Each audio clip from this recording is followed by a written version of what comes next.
Eagle Nation, I'm Katie Tolbert. And I'm Shaquem Holloway. And this is Sports Talk with the Georgian.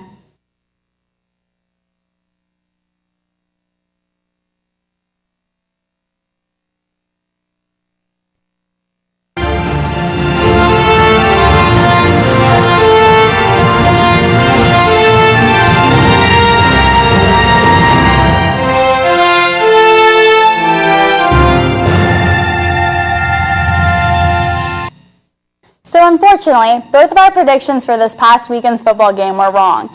The Eagles lost to Wofford College 30-20. Last week, we didn't analyze how these past two games for the Eagles didn't prepare them for this conference game. It's always good to have some easy wins in the beginning of the season to motivate the players for the season and to start things out on a good foot. But if the players don't mentally separate those games from the tougher, more important conference games, then there will be problems in which we saw last Saturday. In the games against Savannah State and St. Francis, the Eagles were able to make some elementary errors because their opponent not only was doing the same, but were tremendously behind. In these conference games, every error committed by a team is a step up for the opposition. It just cannot happen. The Eagles' front seven on defense has to get better. As I pointed out last week, they are giving up too many yards per rush. They allowed 4.3 yards per rush against St. Francis and 4.1 yards per rush against Wofford. When it came down to it, the Eagles could not stop Wofford from running down the middle. The Terriers gashed the Eagles for 272 yards rushing and 3 touchdowns. I will say that, however, the Eagles were the better rushing team, going for 375 yards and 3 touchdowns. But when you're down double digits, running the ball runs the clock. And with that, the fact that the Eagles struggle on defense and you have a losing formula. What I like to see from the Eagles is some more pressing to bring some diversity and some balance to their offense, and they would allow them to give the defense other looks. One thing I will say is props to Jerick McKinnon for performing all the way until the end of the game, scoring the touchdown in the last 30 seconds of the game. Not only did his efforts show on the scoreboard with 2 touchdowns and 114 yards rushing, but it also affected his overall career stats.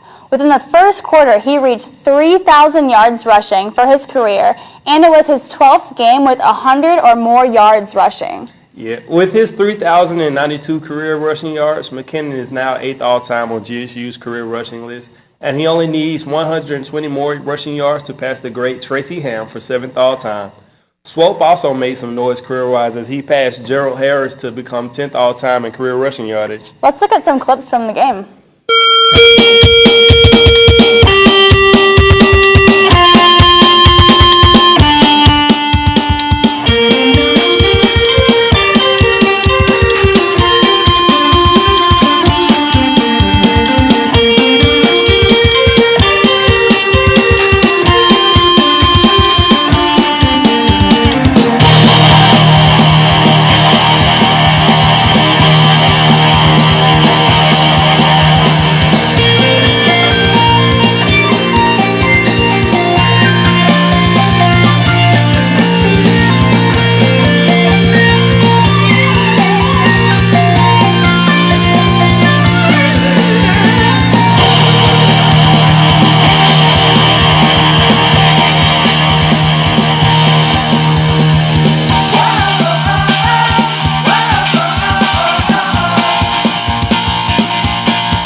Katie, I think the Eagles' highlight stopped after halftime when they let Wofford go up 17-14 before the break, subsequently letting the Terriers run all over them in the second half as they held the Eagles to 1 touchdown, which only came late in the fourth quarter. Yeah, you can definitely see that. So this week we don't have an upcoming game to talk about because this week is the Eagles' bye week.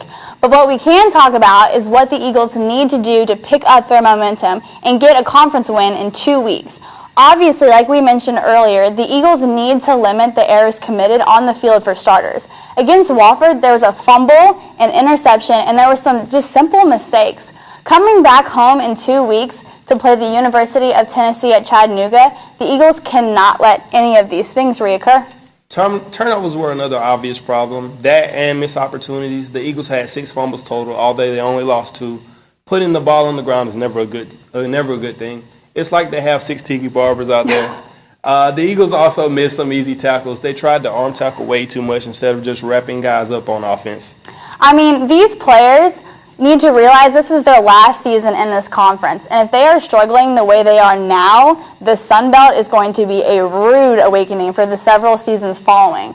Monken and all the seniors on the team need to reiterate this to the whole team. The Eagles should finish this season with a winning record. Otherwise, they will get very low ranking in the Sun Belt next year. This season matters, but more importantly is getting these Eagles ready for several years to come in the Sun Belt. Yeah, the Eagles can't play complacent football. They got comfortable after scoring near the half and then turned around and let the Terriers score. Wofford never looked back after that. And the Eagles need to hop on that train with the journey that's ahead. We will be right back after a commercial provided by a student organization.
Now to switch over to a winning Eagle team this past weekend. The GSU volleyball team was outstanding this weekend, sweeping all 3 teams they played in the Georgia Southern Volleyball Tournament. They defeated High Point University, North Dakota State University, and Oral Roberts University, only letting up 1 game to Oral Roberts. Looking at the weekend as a whole, the girls did so well collectively. Most of the girls contributed a good amount to the overall play of the game. 2 standouts for me were sophomore defensive specialist Alexander Beecher with 49 total digs and Jamie DeRat with 42 total kills and 32 total digs. The Eagles defense really held the team together and brought home those big victories. It goes without saying this team is good, really good, and they are a complete team. That's what I like about them. They don't really have any glaring weaknesses you can point to. They have DeRat leading the way on offense and Kristen Curry leading them on defense. One thing they need to work on is errors.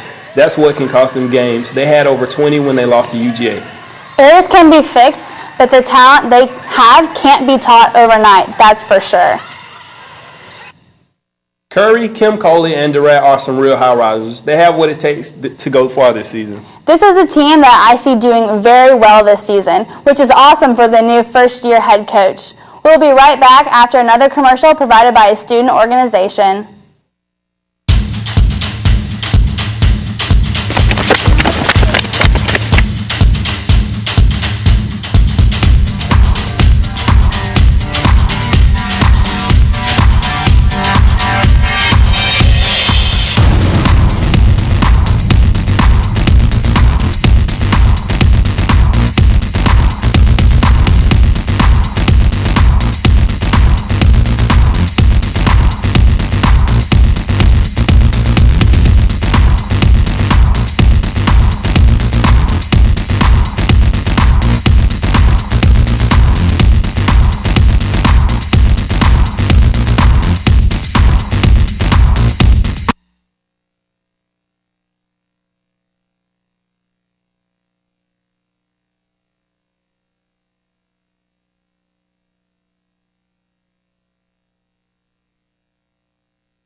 Moving on to the women's soccer team, the ladies ended up tying Charleston Southern University, making their record 1-4-1. Although this record doesn't seem too impressive, it's important to note that this team is still 2 weeks away from conference play. And they're still getting better. They have a pretty solid defense too, and if there's only one thing a team can hang its hat on, that's something to hang your hat on. It should be defense. Although they didn't get any wins over the weekend, they were able to draw against Charleston Southern, so at least they were awarded 1 point instead of nothing at all. These ladies came into this game with a tough loss on their backs against Charleston Southern University. So coming into this game facing a Big South opponent was predicted as a serious challenge. The Eagles did not get a goal in this game, but they did attempt to shoot for a goal 18 times while Buccaneers only shot it 3 times. This means 2 things for the Eagles game. It means that these ladies are really going to have to get more confident at the goal and make sure their shots are followed through. But on the positive side, this means that the Eagles' defense is doing an excellent job at keeping the ball away from their goal and is defending their side of the field with precision. Jennifer Whittick has really been a bright spot on the struggling team. She tied with Corey Dolmage for the team lead in shots with 3, one of which was a shot on goal. Of the 18 shots that the team did have, 10 were off target, so the Eagles will need to get better at taking shots under pressure. The Eagles play Mercer on Sunday, a team with a shaky defense.